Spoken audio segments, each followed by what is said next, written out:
Hi there, my name is Mark Kendall, and welcome to Mark's Corner. It is my honor and privilege to be interviewing actor and comedian Ricky Boynton. Ricky, welcome to the program. Well, thank you. Well, hello. My name is Ricky Boynton, and I have the honor and privilege of interviewing actor and comedian Mark Kendall. Ricky, what? I was going to be interviewing you. I know I'm supposed to be interviewing you. What? I don't know what's going on.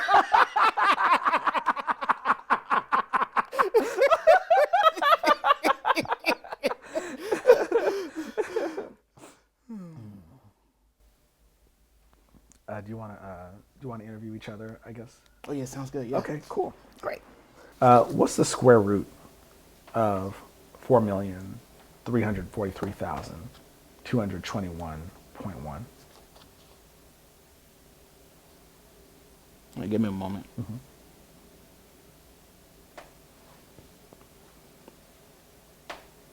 Eight? Yeah. Oh, really? Yeah. Did you decide to write your one-man show, The Magic Negro and Other Blackness? That's a great question, Ricky. Well, I've always been interested in film and television. I studied it in school. And when I was studying it in school, you very quickly see that, like, if you look at, the big movies that have, kind of like defined American cinema, either the depiction of black men or the absence of black men says a lot about like how America has viewed like black men through the decades, through the centuries. And I think comedy also is interesting because I feel like comedy was used to create a lot of these stereotypes that still more negative stereotypes that still persist in media to this day. Mm-hmm. So I thought, well, wouldn't it be interesting to try and use comedy to satirize that? Yeah. And is that possible? Like, is that an effective way to subvert those stereotypes, or are you putting like a hat on a hat? And that's kind of like, I think, the question of the show. Ricky, I'd love to know how'd you get your start in comedy? Oh, good question. Well, I've always been like a goofy person, like in my family, that I try to get attention. But at the same time, like when I was in school, I was a huge introvert. And I had a hard time speaking up. Mm-hmm. Like, how you see how close we are to each other, mm-hmm. You still wouldn't be able to hear me. Mm-hmm. So I started taking improv classes just to work on that, and then I fell in love with it, and I was like, oh, I can express myself even more, and that's why I just started doing comedy. I just fell in love with it ever since. Another question. Yeah. When you approach topics that are more controversial, mm-hmm. Is there a certain like style or format that you like to mm-hmm. approach to try to get your point across, but at the same time not be like too controversial where people be like will stand off? Yeah, I think this may answer your question. I like to perform more difficult stuff live first. Gotcha. Because it's like if you can say it in a room full of people and they can hear it coming out of your mouth, you can kind of get a sense from people, like, are you reaching them or are you not? So if I'm going to try and use comedy to talk about a difficult subject or something that is a sensitive topic, something like that, if it's possible to get it in front of people, I like to do that. Because people will let you know if you're onto something, maybe you've missed a mark. It's easier to have dialogue with people. I got another question for you. Sure. Is comedy art? How so? I think it's art. Mm-hmm. I think it's art. I think it's creative. Just comedy in general is the idea of taking everyday situations that we deal with and like turning it on its head. Mm-hmm. And I think it's just extremely like artistic and creative just to do that itself. Mm-hmm. So and also it's expression. Mm-hmm. I think any type of expression that you can try to put out there is art. Mm-hmm. So, does ketchup belong on hot dogs?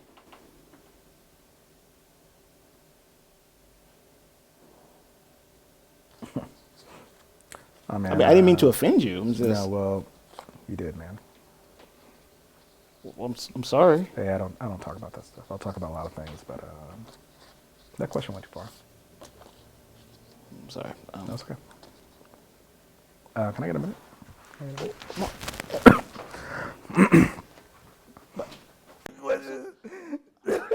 I'm sorry. I'm okay. Let's go back. Let's act like nothing happened. We're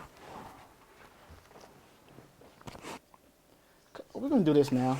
Ricky, I'll do you one better. Okay. I challenge you to an improv-off. Is that right? Yeah, Challenge accepted. cool. I'm glad that you accept. For those that don't know, in the improv world, when you challenge someone to an improv-off, it's pretty serious. Great. Oh, yeah. So are you ready to travel through time and space? Let's do it. Are you ready? Yeah. Yeah. Yes. Well, Yeah. great. Let's do it. I am. I am too. I am. So, Ricky, we're going to do an improv-off. It's very competitive, somewhat mean-spirited, and, tears may be shed. The way it works is that one of us will throw out an idea, and it's up to the other person to affirm that idea and add something to it You got it. by saying yes and. Okay. Is that okay? Yes, absolutely. Great. So I'll throw out an idea, and you just yes and it. Sounds good. Oh, I have a birthday cake. Oh, thank you for getting the cake, sweetheart. You know, Lisa's gonna really enjoy her 3rd birthday. That's great. Ricky, you won the yes and improv off. You're Well, the greatest improviser of all time. well, let me give you a chance to, I don't think I can top that. come on. All right, okay. You ready? Yeah. Here we go. Oh, Mark, look at this. I love all this ketchup. No! No! No! Yes, I want the ketchup. No, it brings up painful memories of when I went to a Waffle House as a 4-year-old and I ordered a waffle and all I wanted was some waffle with some ketchup. And everyone laughed at me. Gucci Mane was there. And he laughed at me, but he went brr when he laughed. I don't know why he did that. I don't know why. I don't know if that was him laughing or if he was cold or if his ice was just that cold and it made him go brr. But ever since then, I've been so embarrassed. And the thought of ketchup, even when it's pantomimed in this fake improv scene, it brings up those emotions. But I guess now that I can face those emotions in this moment on stage, I could realize it's okay if I wanted to put on ketchup on a waffle. You'd yes and that idea. I can yes and myself too. And it's all right if those people laughed. I gave them joy in that moment. I think I've worked through it. Mark, I'm so sorry. You know what? Here is an authentic Waffle House waffle. What? Some ketchup. What? I'm sorry, Mark. Exclamation point. Exclamation point. Exclamation point. Wow. Yes and. It tastes delicious. Yes and. Yes, sir. This is improv.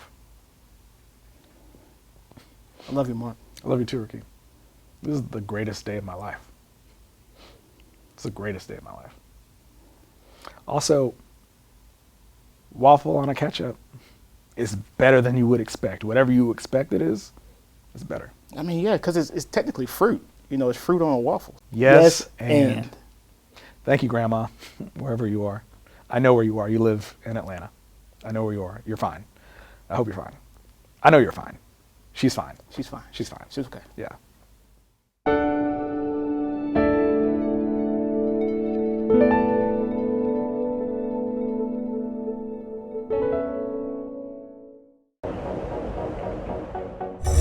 Thanks for watching. Visit us at aibtv.com. Follow us at Watch AIB TV on Instagram, Facebook, and Twitter. And subscribe to AIB Studios on YouTube.